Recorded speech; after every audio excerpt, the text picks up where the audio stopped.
A tobacconist has exploded after a fiery ram raid. Brighton neighbours had to flee their homes after the weekend's second firebombing attack. Move across the road, go! They've been able to get a foothold, and I regret that that's the case. But, you know, the best time to deal with this would have been 5 years ago. The second best time is to deal with it now, and that's what we're doing. Illegal cigarettes have created a $5 billion a year black market, which has seen hundreds of shops firebombed, people killed, and billions of dollars ripped out of the budget as the tax take just goes down and down. From quiet warehouses in Adelaide to the outer suburbs of Perth, the underworld breathes through logistics, fear, and loyalty bought by percentage points. This is the age of a single Don Corleone. It's an ecosystem, ruthless, self-correcting, and digital. Money is the bloodstream, violence is the heartbeat, and anonymity is oxygen. About who was pulling the strings behind this trade?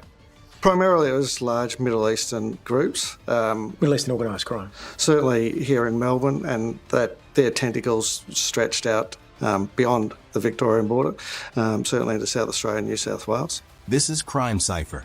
Faceless, fearless, relentless. If you value deep, unfiltered truth about crime's evolution, subscribe, tap the bell, and stay alert. Because tonight, we redraw the map of power, who commands it, who pays for it, and who hides beneath its smoke. Chapter 1. The New Shape of Power. For decades, organized crime in Australia had structure. Bosses, soldiers, and codes. You could draw a straight line from the man giving orders to the man spilling blood. But those days are gone. The modern underworld doesn't care about bloodlines. It cares about bandwidth. Power today belongs to whoever can assemble four things faster than the rest: supply, distribution, enforcement, and laundering. Those who can keep these engines running quietly, efficiently, become the real architects of modern crime. Three major forces now dominate this invisible landscape. First, outlaw motorcycle gangs, OMCGs. The Comanchero, Mongols, rebels, Finks, Hells Angels, and Bandidos. They're not one monolith, but a federation of ideologies, each with its own codes, rivalries, and territorial ambitions. Their patches are more than colors, they're brands. A mark of belonging, a warning, a passport to profit, and a target for the law. Second, the Boardroom Syndicates. They don't wear colors. They wear cologne and cufflinks.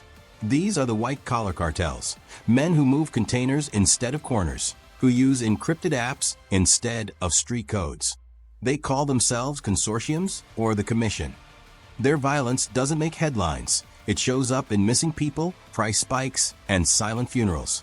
Third, the illicit tobacco empire. The quiet giant. No glamour, no fame, just billions in lost taxes and millions in untaxed cash. It's a business fueled by loopholes, black markets, and arson. A single warehouse fire can erase evidence, eliminate rivals, and advertise dominance. In this world, a fire isn't chaos, it's a receipt. Together, these forces form a new power map, one built not on bloodlines, but on supply chains and encrypted trust. There's no single boss anymore. Power belongs to whoever can coordinate quietly and survive the squeeze. Chapter 2. The Squeeze. There's a fourth player in this game, one that doesn't need to hide. Law enforcement. In 2025, Australia's national task forces learned the same trick the criminals did: network everything. The days of isolated police units are over. Firearm prohibition orders hit before dawn. Border Force tracks containers in real time. Financial intelligence teams freeze cash before it crosses the next suburb. A call in Melbourne triggers a raid in Perth. This is the modern squeeze, when your entire empire can be dismantled faster than your encrypted phone can unlock. Old bikie clubs used to think they were federations. In reality, they were pressure points. Hit 3, and the fourth collapses. A president gets arrested in Queensland, and suddenly a courier in Sydney loses protection. A shipment burns on a dock in Adelaide, and an entire distribution ring falls apart. The oxygen of organized crime isn't money, it's coordination. And now, the law has learned to breathe faster. Empires don't fall today with gunfire. They fall with paperwork, warrants, seizures, task force memos. The clean, administrative precision of modern policing has turned criminal chaos into case files. That's how an empire dies in 2025, not in a blaze of glory, but in the silence of a signed document. Chapter 3, OMCGs, Patches, Platforms, and Pressure. FBI arresting dozens of people tied to a motorcycle gang. The sheriff tells News 6 this is part of a major statewide investigation into the members of the Mongols.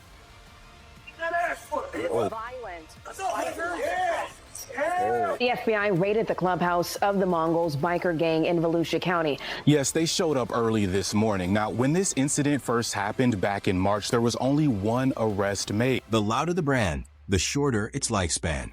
Inside the clubhouses, leadership churns constantly. One president rises on discipline, another falls to greed. Charismatic enforcers expand territories, while cautious operators vanish into shell businesses. Some treat the club as religion. Others treat it as a corporate franchise with better leather jackets. Every city has its own rhythm. In Brisbane, the Comanchero run like a militia, tight and efficient. In Adelaide, the Mongols expand with charm and calculated diplomacy. In Melbourne, the Finks recruit like startups, fast, aggressive, and unafraid of burning bridges to buy attention. But no matter the city, enforcement remains their heartbeat. Debts, threats, and compliance.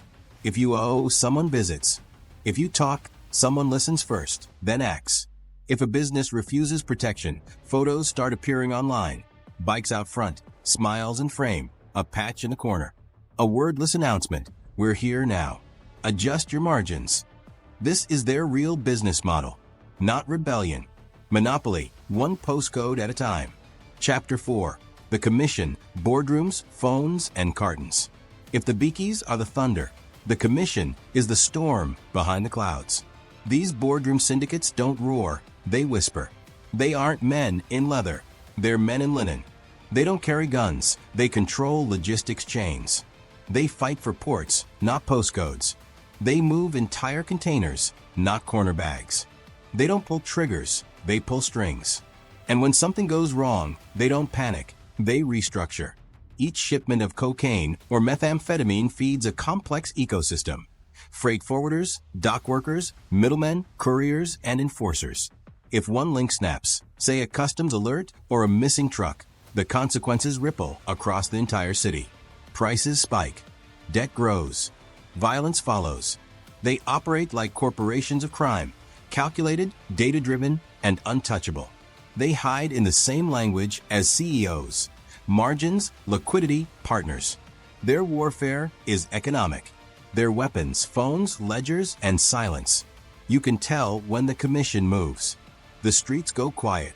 Violence becomes surgical. One missing courier here, one accidental fire there. No noise, no chaos, just management. Chapter 5, The Tobacco Wars. The cocaine trade built empires, but the tobacco trade built armies. In Australia's Underworld, illegal tobacco has quietly become the new gold rush. No cartel wars, no border patrol heat, just cash-rich, low-risk profit flowing through suburban warehouses and petrol stations. The profits are staggering. One shipping container of untaxed cigarettes can yield millions in cash, with little more than counterfeit tax stamps and a few complicit middlemen. And for beakies or syndicates already used to laundering drug money, it's the perfect cover. But every easy fortune breeds chaos.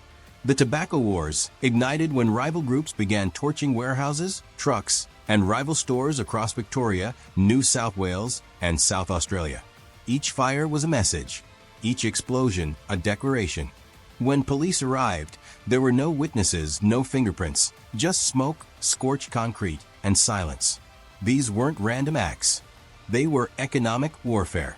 Whoever controlled tobacco distribution didn't just earn. They owned territory, loyalty, and leverage over smaller crews desperate for a piece of the pie. Police called it a civil war of profit, but to the men behind it, it was just the next business cycle. As one detective put it, it's not a gang problem anymore.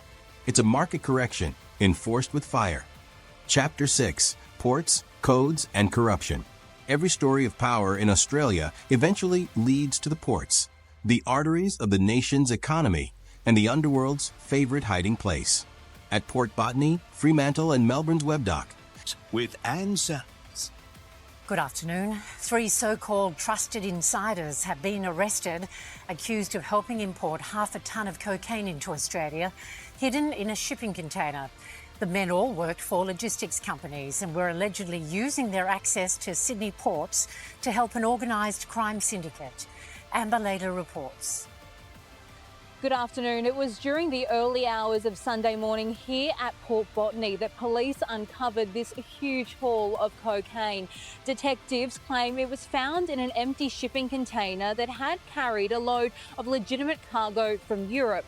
Shortly after midnight on Sunday morning, they caught a 38-year-old forklift driver and a 25-year-old man going inside that container. Police claiming it contained a fake wall, behind it 506 individual blocks of cocaine wrapped in lead sheeting. The shipment has an estimated street value of $164 million. At the street level, this equates to 2,530,000 individual street deals. Chapter 7, Digital Shadows.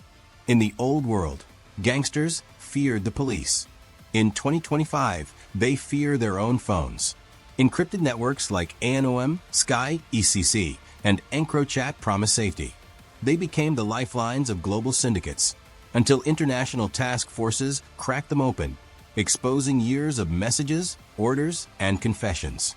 Suddenly, what once felt invisible was being read aloud in courtrooms. Police weren't guessing anymore. They were reading the playbook in real time.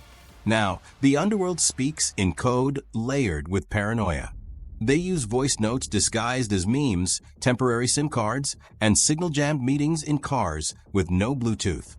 The smartest among them don't just hide, they erase. But the digital war cuts both ways.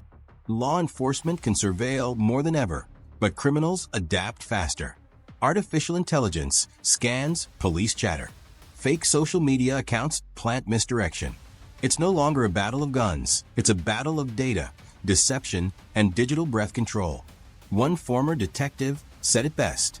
You don't need to be the toughest guy in the room anymore. You just need the best encryption. Chapter 8, The Fall and the Flood. Every system, no matter how intricate, eventually floods. By 2024, police pressure, digital exposure, and gang infighting began eroding the empire's balance. The Shadow Syndicate fractured. Bikie alliances splintered. Cartels recalibrated. The drug routes through Sydney and Melbourne began shifting offshore, through Southeast Asia and the Pacific Islands, moving the violence away from the headlines, but not out of existence. The vacuum left behind was filled by smaller, hungrier groups, young, reckless, and desperate for power. The result? A city that hums like it's holding its breath. Assassinations went from rare to routine. Safe suburbs turned into crime scenes. Each murder became both message and negotiation.